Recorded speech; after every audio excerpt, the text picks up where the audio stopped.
Hello students, आज हम लोग जानने वाले हैं आयत का परिमाप ज्ञात करना सीखेंगे।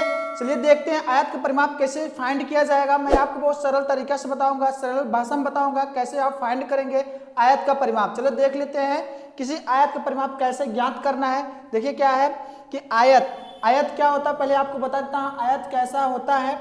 तो इसका डिफिनेशन होता है चार रेखाखंडों से बिखरी हुई आकृति को आयत कहते हैं, ये तो आपको पता है। और इसके आमने सामने क्या भुजा बराबर होती है और प्रत्येक कोण 90 अंश को होता है, वही आयत कहलाता है। तो हम इसके अंतर्गत जो है परिमाप ज्ञात करना सीखेंगे। चलिए देख लेते हैं परिमाप कैसे ज्ञात किया जाएगा।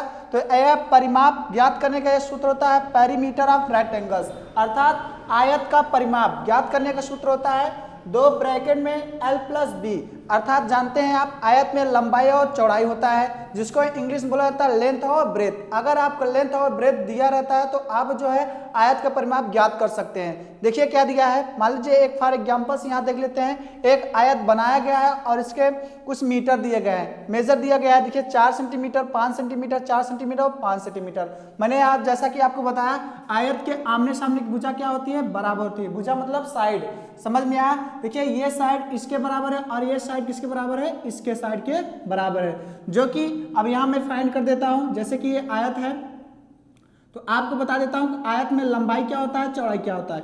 ये आयत की लंबाई होती है, क्या होती है, चौड़ाई। ये आपको पता चला। तो यहाँ देखिए इसका सूत्र बताया गया कि दो ब्रैकेट में L प्लस बी होता है। इसके अकॉर्डिंग से हम लोग जो है आयत का परिमाप ज्ञात कर लेंगे। देखिए क्या है कि आयत की लंबाई कितना दिया है, जो कि 5 सेंटीमीटर है, चौड़ाई क्या दिया है 4 सेंटीमीटर, ये आपको पता है। तो हम लिखेंगे आयत का परिमाप, क्या लिखेंगे, आयत का परिमाप। तो आयत का परिमाप ज्ञात करना है तो इसका सूत्र होता है दो ब्रैकेट में L प्लस बी होता है, ये आपको पता चला। तो यह देखिए L कितना दिया है हमारा 5 सेंटीमीटर और चौड़ाई कितना दिया है 4 सेंटीमीटर। यहाँ लिख सकते हैं दो ब्रैकेट में 5 सेंटीमीटर प्लस कितना हो जाएगा 4 सेंटीमीटर, ये इस प्रकार आप लिख लीजिएगा। फिर 2 5 और कितना हो जाएगा 9, यहाँ 9 सेंटीमीटर हो जाएगा। अब गुणा करेंगे 9 दूनी कितना हो जाएगा 18, तो ये 18 सेंटीमीटर हो जाता है। तो आपको पता चला कि आयत का परिमाप कैसे डिफाइन किया जाएगा, इसका सूत्र क्या होता है। चलिए और एग्जांपल्स हम लोग देख लेते हैं कि आयत का परिमाप जो है कैसे फाइंड करना है। चलिए अगला हमारा एग्जांपल्स क्या है, इसको देख लेते हैं। देखिए अगर आपका लंबाई और चौड़ाई दिया रहेगा तो अगर आपसे बोल दिया जाए कि आयत का परिमाप ज्ञात करने के लिए तो कैसे आप डिफाइन करेंगे। देखिए एक आयत आप बना लीजिएगा, इस प्रकार आप आयत बना लीजिएगा। तो बनाने के बाद देन आप जो है लंबाई कितना दिया है 20 सेंटीमीटर, मतलब ये कितना दिया है 20 सेंटीमीटर और चौड़ाई कितना दिया है 10 सेंटीमीटर, जो कि इसको एक नाम दीजिए A, B और C और D नाम दे दीजिएगा। जैसा कि मैंने आपको इसका फार्मूला बता दिया है, क्या आयत का परिमाप क्या होता है, आयत का परिमाप का सूत्र क्या होता है, परिमाप। तो आयत का परिमाप क्या होता है, दो ब्रैकेट में L प्लस बी होता है। तो अब देखिए L कितना दिया है आपका 20 सेंटीमीटर, यहाँ 20 सेंटीमीटर रख दीजिएगा, 20 सेंटीमीटर, यस 20 सेंटीमीटर हो जाएगा प्लस, और चौड़ाई कितना दिया है 10 सेंटीमीटर, यहाँ 10 सेंटीमीटर लिख दीजिएगा।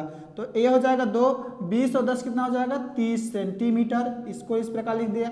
अब इसको मल्टीप्लाई करें 30 गुना कितना होता है 60 सेंटीमीटर। तो आपको पता चला आयत का परिमाप कितना है 60 सेंटीमीटर। तो हम लोग आयत का परिमाप इसी प्रकार फाइंड करते हैं। तो चलिए नेक्स्ट देख लेते हैं, अगर आयत का क्षेत्रफल ज्ञात करना हो तो कैसे हम लोग डिफाइन करेंगे वो भी मैं आपको बता देता हूँ। देखिए आयत का क्षेत्रफल आपको डिफाइन करना हो अर्थात पता करना हो तो क्या करना है, सूत्र इसका होता है आयत का क्षेत्रफल होता है L गुणित B, अर्थात लंबाई गुणित चौड़ाई होता है। मान लीजिए फॉर एग्जांपल्स मैं आपको बता देता हूँ, जैसे L जो है आपका 10 सेंटीमीटर दिया है और B कितना दिया है 5 सेंटीमीटर दिया हो, तो आपको कह दिया जाए आयत का क्षेत्रफल ज्ञात करने के लिए। तो फॉर एग्जांपल्स देख लीजिए, इसका एक डायग्राम बना देते हैं। जैसे ये आयत है, क्या है आयत, जिसको हम बोलते हैं रेक्टेंगल।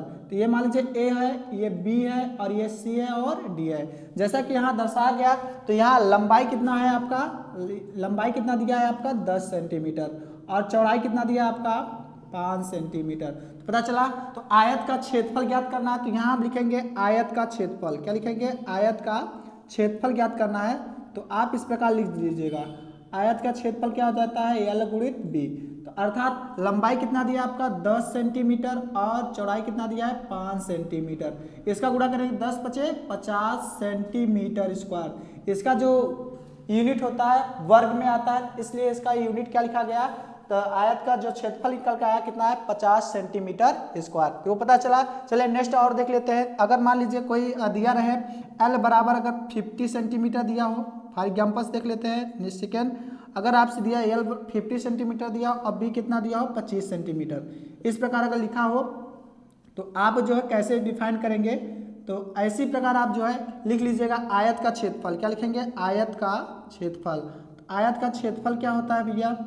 मैंने आपको बताया था आयत का क्षेत्रफल होता है 2 ब्रैकेट मतलब एल गुणित क्या होता है? बी होता है, ये बताया था। तो लंबाई कितना दिया है? 50 सेंटीमीटर, तो 50 सेंटीमीटर लिख दीजिएगा। और चौड़ाई कितना दिया है आपका? 25 सेंटीमीटर, तो ये 25 सेंटीमीटर हो जाएगा। अब देखिए 25 पंचे 125 होता है, अर्थात आपका हो जाएगा 125 सेंटीमीटर, एक जीरो है, जीरो लगा दीजिएगा, इस प्रकार लिख दीजिएगा सेंटीमीटर स्क्वायर, मतलब 1250 सेंटीमीटर स्क्वायर हो जाएगा। तो आपको पता चला कि आयत का क्षेत्रफल कैसे डिफाइन करना है। तो चलिए, तो आपको पता चल गया। तो अगर वीडियो अच्छा लगा तो प्लीज़ हमारे चैनल को लाइक सब्सक्राइब शेयर करना ना भूलिएगा। तो नेक्स्ट हम आपको इसका और डिटेल्स बनाऊंगा वीडियो।